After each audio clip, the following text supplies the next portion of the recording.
This week really matters. This week matters. And talk about extraordinary. Talk about passion. Talk about a force. I get the distinct honor to introduce Paloma. Where is she? There she is. A Torch Award winner. I had the opportunity to meet Paloma, her 3 boys, her husband. I was inspired. It fueled my tank. Every time I speak to Paloma, it fuels my tank that we can do more. I can do more. I can never give up because the mission we have is so important. I would describe Paloma as a force. I would describe Paloma as a warrior. I would describe Paloma as someone who never, ever gives up and has made this world a better place. So with that, I'm going to turn the stage and the podium over to my friend.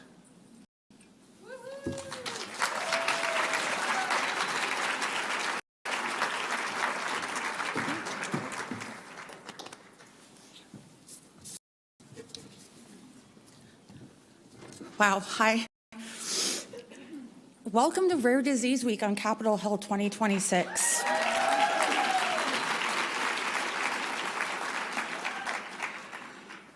Like Dwayne said, my name is Paloma Juarez. I'm your advocacy chair this week. I am a boy mom, a Pompeii mom, and I'm an advocate. It's truly an honor to be here with all of you this morning. I am obviously feeling all of the feels, and I'm very humbled to stand among you today. I have been at odds with what I wanted to say today. I've sat where all of you are, listened to the words of advocacy chair Sarita Edwards, and how I cried feeling her strength as a mother, and connecting on how that love as a parent energizes you to speak for change.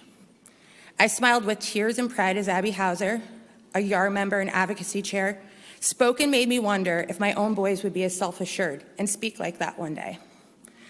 A year ago, I cheered and beamed with admiration at home as James Griffin, the 2025 advocacy chair, as he inspired us with his commitment to sharing our stories. But what do I say?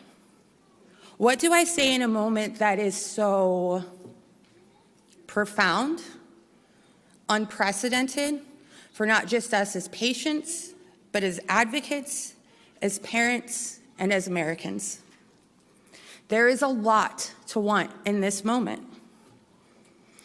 A tearful phone call with Shannon, my mentor and vice president of advocacy here at the Every Life Foundation, and many hugs and moments with my husband, I love you.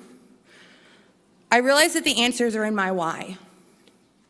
Why advocacy? Why do I choose to use my voice? Why stand here with all of you? I had to go back to the little girl who loved having her hair braided by her grandmothers, women who shaped and loved me. Their words that I was worthy and my opinions will and should always be shared, and that my opinions mattered. Women who believed I had a flair for communicating and sharing ideas. I went back and thought of my mom and dad, who always say to me and my brother, don't sit on the sidelines. They always encourage us to say thank you for the good moments and to speak up when we see anything unfair or wrong happening. You say something. I remembered my high school chemistry teacher, Sister Harriet, a nun who had taught at my all-girls high school for decades and raised every student to be a scientist. Every observation matters and can lead to answers and solutions. Test, record, analyze, repeat. But my biggest why entered my life on May 28th, 2016, and redefined me. My son, my firstborn, Vaughn Sanford Way. There's no exaggeration that the love you feel the first time you see your child changes you forever. And at just 7 days old, we received a phone call about an abnormal newborn screen for Vaughn. 2 days later, after a full day with genetics and cardiology, we were given the news that Vaughn had infantile onset Pompe disease. Shattered, disappointed, sorrow. My husband, Brian, calls the next year our emergency room year. Everything felt urgent and fast and decisions had to be made. But by the time Vaughn was 1, life was just life. He was meeting and exceeding milestones. We found a routine. We were a family. And a new why entered my life. That phone call, that diagnosis, 10 years later, my feelings have changed to gratitude. That saying two things can be opposing but true, disappointment and total appreciation. Without that phone call, without that 10-day-old diagnosis, Vaughn and our family's life looked very different. The effort of advocates before Vaughn was even going to be Vaughn led to opportunities that felt miraculous. So miraculous that when the unexpected news of our twins' pregnancy came 4 years later, we felt comfortable enough to work the process. Yes, twins. We received the news at 20 weeks that baby A had Pompe and baby B was completely unaffected. Only this time, instead of being shattered, we were empowered with knowledge and experience. On August 17th, 2020, in the midst of the world crashing down with COVID around us, we welcomed Cohen Peter Way and Xavier Daniel Way. They made us Way Party of 5, and my why changed again. Watching these three support, celebrate, challenge, rough each other up, emphasize the idea of relationships, partnership, and community. The three of them go through life as what many admire as warriors, but for them it's routine. It's their life, and because it's theirs, it's special. Life looks very different from others. We all stay home on Sundays for weekly infusions. The boys have family and their nurses and providers. Xavier still thinks it's unfair that he does not have a port. We all have become expert travelers since Vaughn and Cohen began a clinical trial in March 2024. And we have 3 sons who are always willing and proud to share what their lives and experiences are. So what do I hope all my whys show you? How can my whys be helpful for you this week and perhaps further, the way that Sarita, Abby, and James are for me in my journey? Know your why. Why is this moment and opportunity significant for you? Why did you choose to be here this week?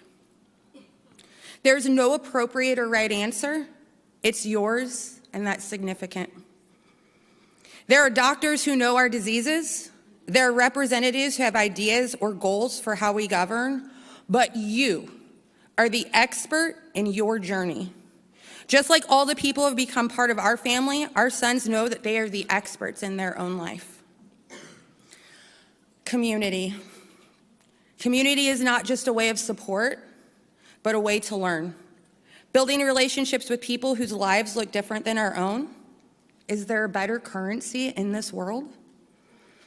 As an expert in your own life, isn't it important to give a lesson in what it means to be you? Why we celebrate milestones that seem small, but are moments of actual miracles here in the here and now. What it feels like to worry about things like insurance approvals. What it feels like when you or your loved one finally get a treatment that helped. This week is an opportunity to build our community. As expert of our own lives, what it means to be you and what it means to be them. To reassert our humanity and the privilege of working together and learning from one another. I don't know that I've hit Annie's words of to unite, to amplify, and have feelings of stronger together. So I'll leave you with this, my last why. I'm a learner.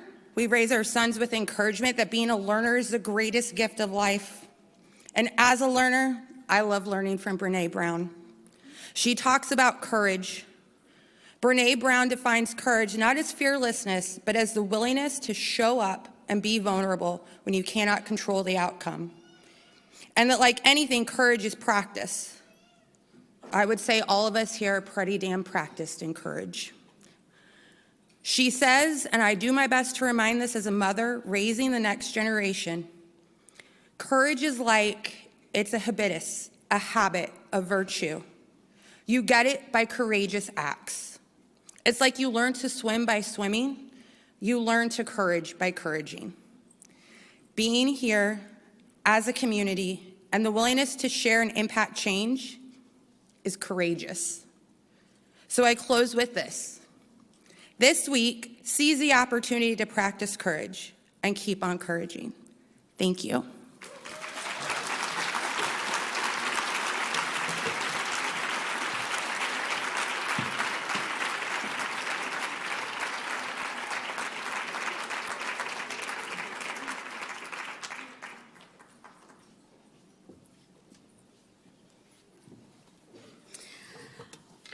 Wow, Paloma. Thank you for the reminder that indeed we are united, amplified, and stronger together. And I personally am so grateful to consider Paloma a friend, and she fuels me every day. And she may not have been in the room yesterday, but I did share a story about how you inspired our Cost of Diagnostic Odyssey study. So thank you for all the work that you do. So it is my privilege to get to help